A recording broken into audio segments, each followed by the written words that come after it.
أسعد الله صباحكم بالنور والسرور. البارحة تناقشنا مجموعة من الزملاء حول أسرار نجاح الزواج. ترى أهم سر من أسرار نجاح الزواج إن الحياة ليست نمطية، يعني ما على وتيرة واحدة اليوم وقبل 25 أو 35 سنة وقبل 70 سنة وقبل 100. لا، الحياة تتغير وفق الظروف المادية والثقافية للمجتمعات وللمجتمع الواحد. الآن في مجتمعنا إذا أنت بتقول أبي زوجتي تقعد في البيت وتطبخ وتغسل الثياب وتفطر للعيال وهذه هي الزوجة اللي أنا أدور، أقول تراك إنسان تمشي غلط، صعب جدا تحقق هالمنال، وفي النهاية راح تتصادم أنت وزوجك، وأخشى أن يكون هناك طلاق.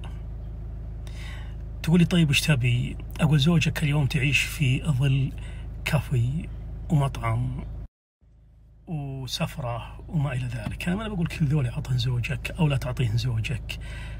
أقول تعال نسوي مقارنة بسيطة. هل أنت مثل أبوك تقعد في البيت بات ليه؟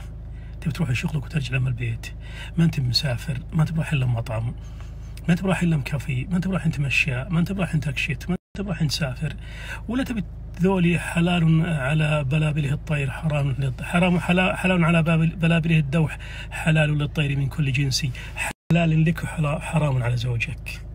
فيا أمك طبق قواعد من أول كله ولا لا تطبقها كله، ولا أخذ منها الزين وخلي بعضها.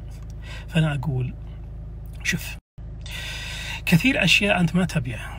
واحد يقول والله ما أنا برغب مطعم، ما أنا برغب كافي، ما أنا برغب مول، ما أنا أقول بكيفك ترغب ولا ما ترغب، هذه قضيتك أنت. لكن في النهاية لن تجد شخصين متفقين على طول أو متفقين على طول، سيتفقون في مثلا 75% من أمور الحياة، سيختلفون في 25% من أمور الحياة. تعال واتفق مع زوجتك في 75%، وال25% المتبقي لا يجرم بعضكم بعضا. لا كل واحد يقول إلا قلدا، إلا صر معي، إلا وافق طبعي، إلا وافق هواي، ولا ترى يا بزعل. يا أخي الأشياء اللي أنت ما تبيها إذا هي ما تخل بدين ولا تخل بمروءة ولا تخل بشرف ولا تخل بعادات وتقاليد، كذا مرك تهوى شيء معين وأنت ما تهواه وهالشيء هذا حلال ولا فيه عيب، خله يا أخي. فإذا اتفقتوا في 75 وتسامحتوا في 25 صرتوا متفقين بنسبة 100%.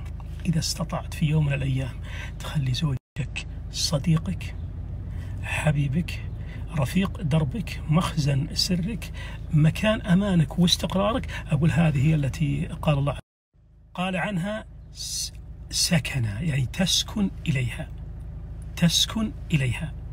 وقال في الآية الثانية لتسكنوا إليها وجعل بينكم مودة ورحمة. أما إذا صارت اضطرابات، إلا اتبعين، إلا صيري معي، إلا ترتيب الأشياء اللي أنا، إلا حبي اللي أنا أحب وكره اللي أنا أكره، إلا روحي اللي أنا أبي واللي ما أبي لا تروحي لأمه، إلا أمشي على هالمسار، مشت وهي راغمة لا راغبة سنوات معينة، ثم في النهاية انكسرت الجرة. وفي نفس الوقت أنت يا امرأة